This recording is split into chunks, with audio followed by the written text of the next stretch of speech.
Bismillah ar-Rahman ar-Rahim. Dear students, I welcome you to the second lecture on salient features of Pakistan economy. Previously, we had discussed some guidelines given by Quaid Muhammad Ali Janab, first 5-year plan and second 5-year plan. Now we start with Perspective Plan 1965-85. The Planning Commission of Pakistan, encouraged by the achievements of Colombo Plan, first year 5-year plan, and particularly by second 5-year plan, prepared a perspective plan for 20 years, that is from 1965 to 1985, to facilitate completion of long-term projects. This plan was divided into 4 consecutive 5-year plans. The beginning was made with the third 5-year plan. Objectives of the perspective plan: number 1, to increase GNP from rupees 4,300 crore in 1965 to rupees 17,430 crore in 1985, and to increase per capita income from rupees 386 in 1965 to rupees 1150 in 1985.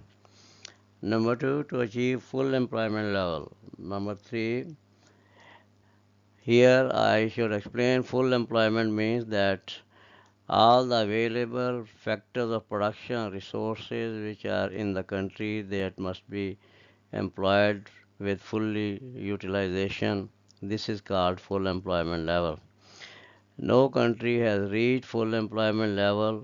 Economists say that if a country achieves 95% employment, then he may be treated as a full employment. Now, number 3, to remove disparity of per capita income between East Pakistan and West Pakistan. Number 4, to have universal education up to middle class by 1985. Number 5, elimination of foreign assistance.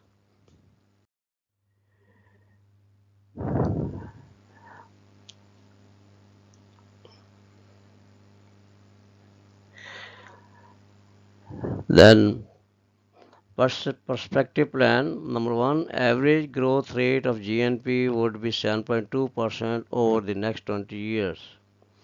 These are the targets of the perspective plan. Number 1, average growth rate of GNP would be 7.2% over the next 20 years. Number 2, gross investment would be increased at a compound rate of 8.5% per annum. Number 3, gross domestic savings would be increased at a compound rate of 11.4% per annum. Number 4, contribution of agriculture would be reduced to 30% from 45% of the GNP.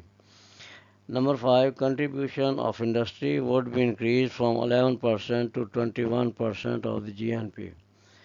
Number 6, exports would be increased by 7.9% per annum. Number 7, imports would be reduced by 4.2% per annum. To achieve the targets of perspective plan, the beginning was made from the third 5-year plan.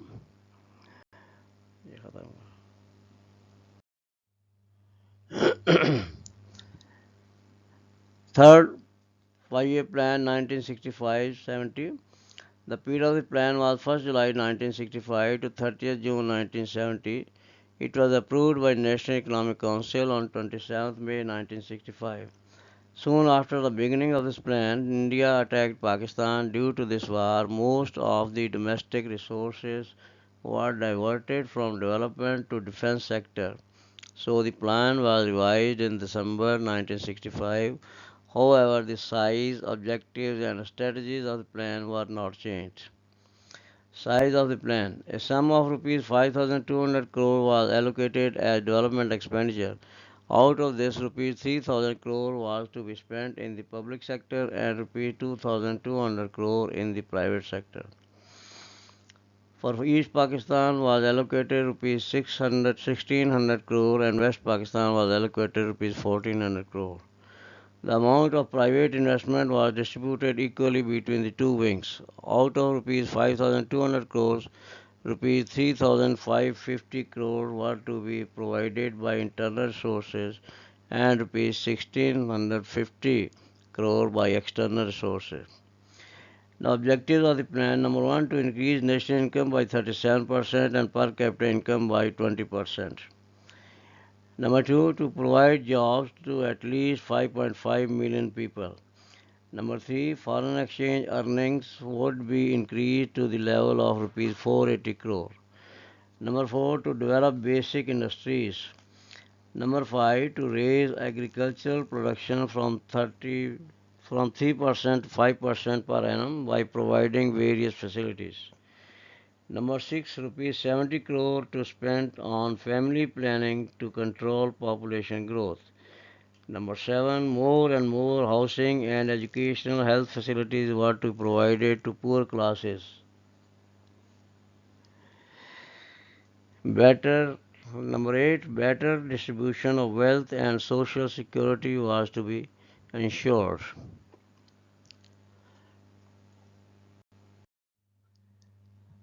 Here I should explain per capita income, which will be used again and again in our lectures.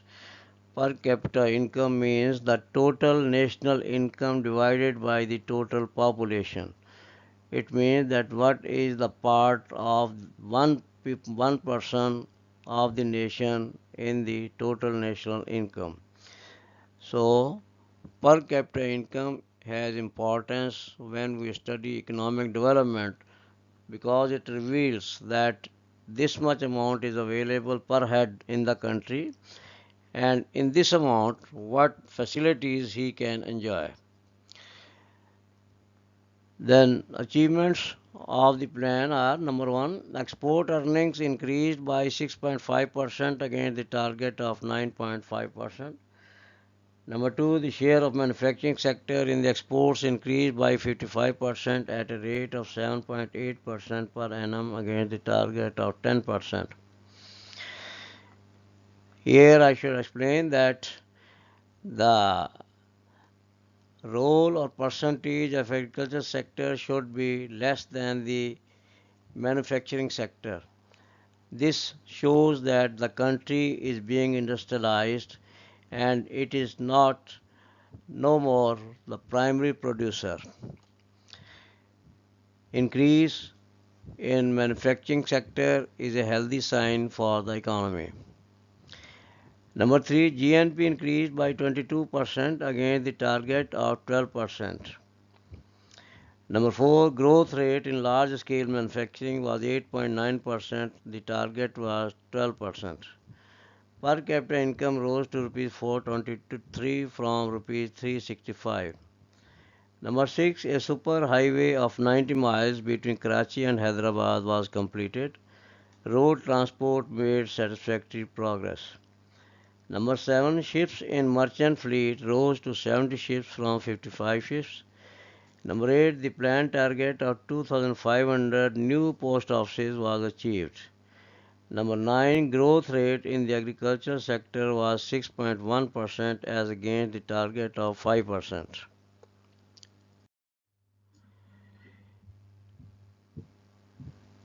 Then fourth five-year plan 1970-75. The size of the plan was rupees 7,500 crore, rupees 4,900 crore in the public sector and rupees 2,600 crore in the private sector. Fate of the plan: political unrest remained during the year 1970 and 1971.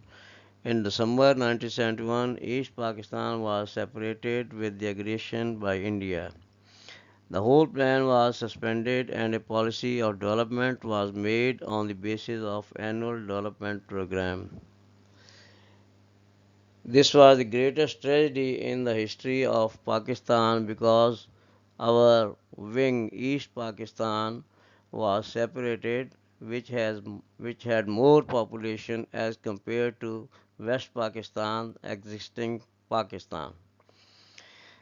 So there were many drawbacks due to this separation, and the economy was shattered. And after it, again, the planning system was revised and continued with a new zeal.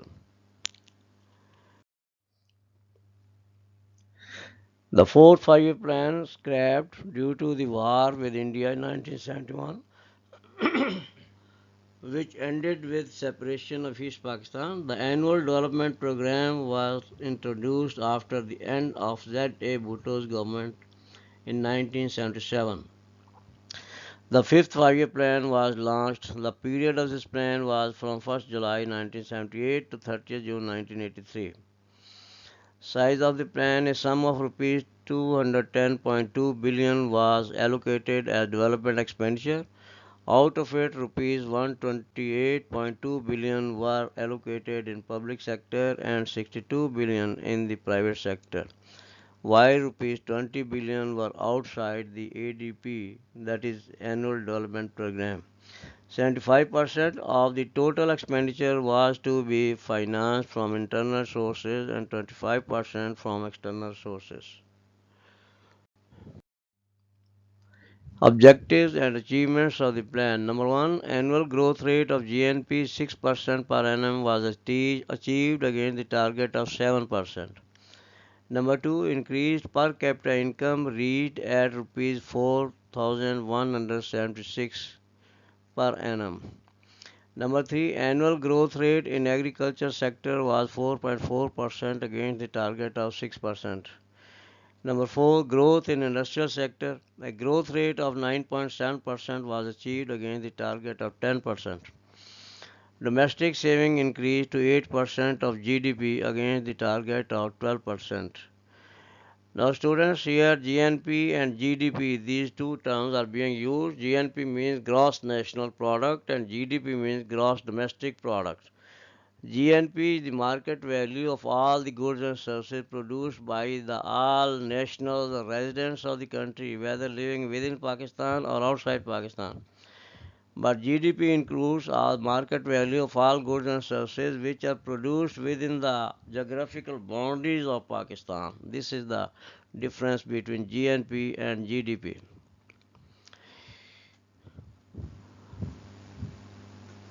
Number five, domestic saving increased 8% of GDP against the target of 12%. That is, this target was not achieved. Saving should be about 20 to 25% of the GDP, but in Pakistan, saving percentage is very low. The number six, investment fell short of the requirements by 33% in the public sector and 13% in the private sector. Number seven, inflation rate remained between 6% to 10% in the plan period. Number eight, balance of payments, current account deficit increased to $1.3 billion. Number nine, power and energy resources. The installed capacity increased from 3,280 megawatts in 1977-78 to 4,780 megawatts in 1982-83. Number 10, transport and communication. In this sector, the expenditure was increased to 20.2% from 16.9%. Number 11, physical planning and housing, 98% of the target was achieved. Number 12, education, manpower and health, the expenditure remained 90% of the plan allocation.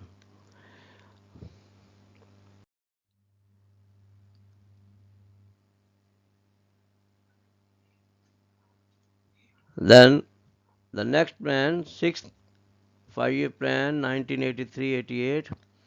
Main features are size of the plan, total allocation rupees 495 billion, public sector rupees 295 billion, private sector rupees 200 billions. Domestic sources rupees 395 billion, external sources rupees 100 billion. Now GNP. Target of the plan was 6.5% increase per annum and achievement was 6.6% increase. That is, the target was fully achieved. Then per capita income increased by rupees 900 per family. The achievement was increased by rupees 935. This achievement was more than the target. Industrial production 9% increase was the target and achievement was 7.7%. Agriculture production 4.9% increase and achievement was it increased by 3.8%. This target could not be achieved, and you know that agriculture sector is based on the climatic conditions and weather and nature, and if the weather is favorable then the production remains satisfactory, and if the weather becomes unfavorable, untimely rains, frost, etc., then the agriculture production remains low. Then power sources, electricity generation 1.1 million new consumers. This was the target and it was increased by 13.6% with 2.3 million new consumers. So the achievement was much more, even more than double of the target. Transport and communication, 15,000 kilometer roads were to be constructed. Achievement was 11,905 kilometer roads which were actually constructed. Then exports to increase from $2,430 million to $4,910 million. Achievement was 11% increase per annum. Imports, the target was to increase by 5% per annum and actual achievement was 6% increase per annum.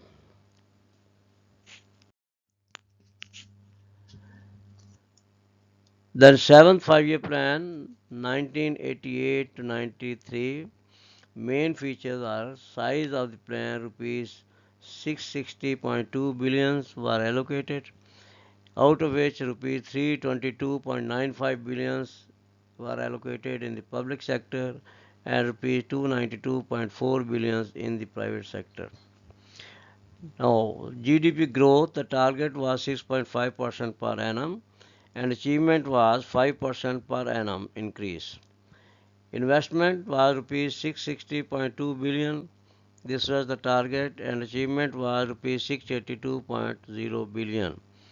That is, this target again was achieved fully, even more than the target, and this was a healthy sign for our economy because when investment increases, employment also increases, people get more income, national income increases, and all the economic activities they move in upward direction. Then agriculture growth rate was 4.7%, 15% of GDP. This achievement was 3.8% increase, which was 26.7% of the GDP. Then manufacturing sector 8.1% increase was the target and achievement was 5.9% increase. That is, in manufacturing we could not achieve our goal or target, and this was the era of industrialization in the country. Our manufacturing sector or development of industries was not so progressed, not so promoted, so therefore achievement was less than the target. Then electricity connections 10,336 villages were to be electrified. The achievement was 7,447 villages were electrified. That is, again this target is more, again this achievement is more than the target. Employment 6.1 million jobs for the people, but this was not achieved. The achievement was only 3.122 million jobs. Then health, basic health units were to be increased to 1882. Number of doctors was to be increased 17,535. Then hospital beds were to be increased 16,252. The achievement was that basic health units established were 1,660 units. The number of doctors 17,528, which is close to the target, and the hospital beds remained below the target. Achievement was 12,600 beds.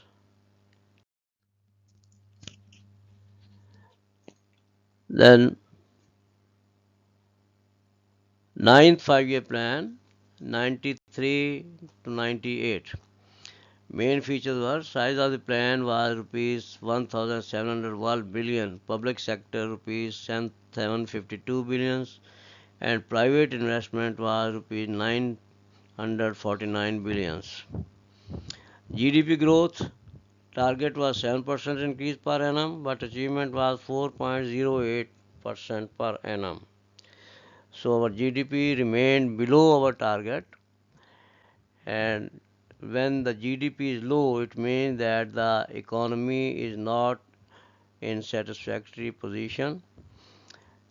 Economy is weak, and every effort should be made to increase the GDP growth. Then employment, 6.2 million new jobs were to be created. The achievement was that this target was not fully achieved. Population growth to reduce from 2.9% to 2.7%. This target was not achieved. The population growth rate and the economic growth rate, they are important. If the population growth rate is more than the economic growth rate, then it means that the per capita income is going to reduce, going to fall. So population growth rate should be made below the economic growth rate. In this way, the economy becomes strong. Then agriculture, 4.9% increase per annum. This was the target. And achievement was 5.57% increase. So in agriculture sector, we achieved the target and even more than the target we achieved. This is a healthy sign. Then manufacturing sector, 9.9% increase per annum was the target, but achievement was 2.68% to 4.8% increase. Again, in this five-year plan, manufacturing sector could not give more performance, good performance as our target was. It remained below the target. The literacy rate increased from 35% to 48% was the target, but it could not be achieved. The national savings from 15.8% to 19.9% of the GDP. This target again could not be achieved. Then physical planning and housing, an increase of 7.3% per annum, but achievement was that this rate varied between 2.42% to 8.8%.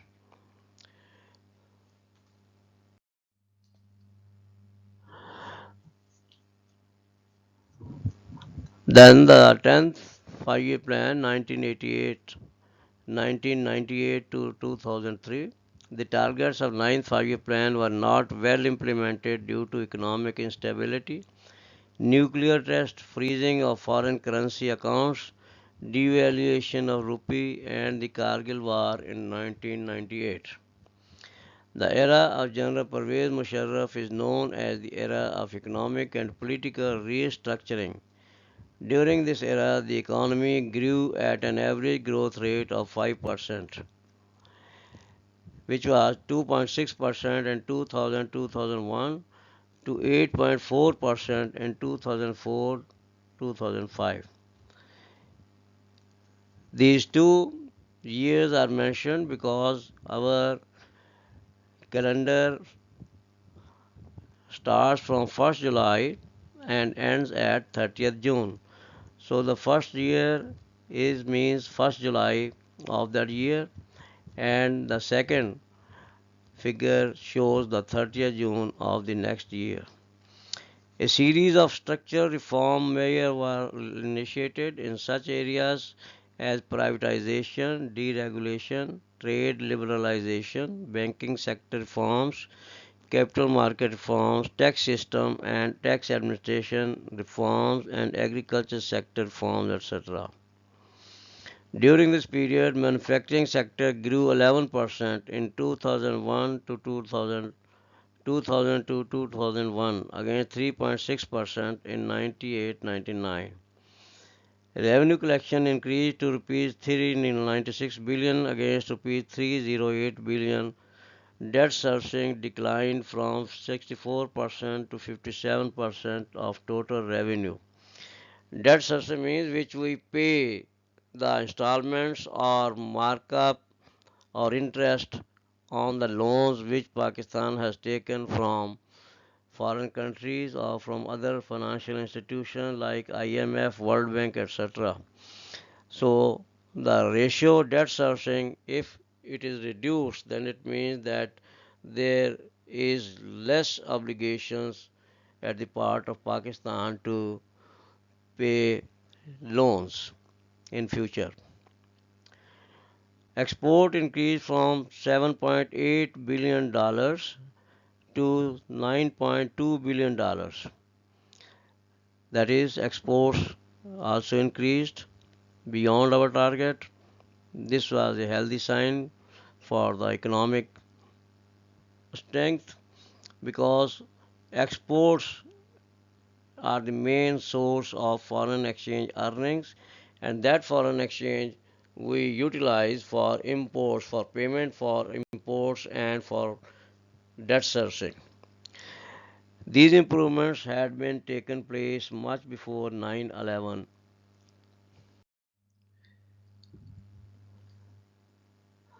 11th Five-Year Plan 2005 to 2010. The Medium Term Development Framework (MTDF) 2005 to 2010 was prepared in the light of recent social economic performance of the country. Private sector had started to play an active role in beginning industrial changes in the economy. The main objectives of MTDF were to attain growth rate of 8.2% by 2009 to 2010, to achieve higher level of investment to meet the target poverty reduction, employment generation, provision of better basic necessities of life including quality education and skills development, better health and environment for the common people, and to attract foreign investment for fast growing economy with just and equitable growth. Manufacturing sector share in GDP to increase from 18.3% to 21.9%. That is, this was the target, which means that the government at that time liked to increase the manufacturing production or industrial production so that a part of it may be exported to other countries for earning foreign exchange. Development of engineering goods, electronics, chemicals, and high-tech industries. This was the target in industrial sector. Fastest growth of IT, telecom sector was expected. Nearby 60,000 IT professionals were operating in the country with an annual turnover of rupees 12 billions. Major exports would increase from rupees 12 billion in 2004-5 to rupees 28.12 billion in 2009-10. With the fall of Musharraf's government, most of the targets could not be achieved. Dear students, economic instability is a common phenomenon in our economic history. Sometimes the democratic governments are replaced with the martial law, and sometimes martial law is replaced with the democratic governments. This economic instability is a main hindrance or obstacle in the economic development of Pakistan because the new coming government does not does not take interest in completion of the plans which were started by the going government, by the past government. This is tragedy in our economic history, and still the coming governments are practicing that. The 11th five-year plan missed most of the targets and failed to transform the economy. During the 11th five-year plan period, the GDP growth remained high, that is 4.7%. The growth was primarily given by higher private and public consumption beyond production capacity of the economy. Pakistan consumption at 94% of GDP is the highest in developing countries. Public investment increased and private investment continued to fall for four consecutive years. 5.7 million jobs were created as against 6.9 million jobs in the preceding 5 years. Now student, I will explain you that consumption is a very important function of economy because consumption means the demand for goods and services which the people purchase from the markets. If the consumption will be more, then production will be more, then employment will be high, and investment ratio will be high, and the saving ratio will also be high. So consumption, because income is divided into two parts, consumption and saving. So if consumption has a major part, then it means that demand for goods and services is high. And if saving is increasing, it means that the investment will increase. And when investment will increase, then employment will increase and production will increase, and people will get more goods and services in the market, and they will consume their money income on these goods and services, and this consumption will again produce more goods and services and more demand for new goods and services. That is, the businessmen, industrialists, they will also be in good position. Then 12th five-year plan, the period is 2018 to 2023. The government of Pakistan has envisaged average GDP growth rate of 5%, increasing exports from $24.8 billion to $34 billion, curtailing imports at $65 billion and creation of 10 million jobs during the tenure of PTI-led regime under 12th five-year plan from 2018 to 2023. According to execution summary of 12th five-year plan approved by National Economic Council (NEC), states that the NEC approved the average GDP growth target of 5% along with sectoral average growth rate of agriculture 3.2%, industry 5.1% and services 5.6% for 2018 to 2023. That is the plan period. It seems that the 12th five-year plan envisaged a stabilization under the IMF program that aimed at reducing imbalances on domestic and external front, but on the other hand, this document envisaged to provide 10 million jobs. With low growth, it is not known how the government will generate 10 million job opportunities. The creation of job opportunities The creation of job opportunities is a very important function of the government because every year approximately a million of people they become in the market after their completion of education and training, etc., and the government must produce jobs for them in the country so that the unemployment level may be increased and the problem of unemployment may be solved. The present government of PTI has aimed to create 10 million jobs. Now 2 years have passed, and in the next 3 years we see that whether this target is achieved or not. Thank you very much. This was the second lecture on the economic development of Pakistan. Our next topic will be Pakistan's agricultural sector. Then we shall meet again, inshallah. Thank you very much.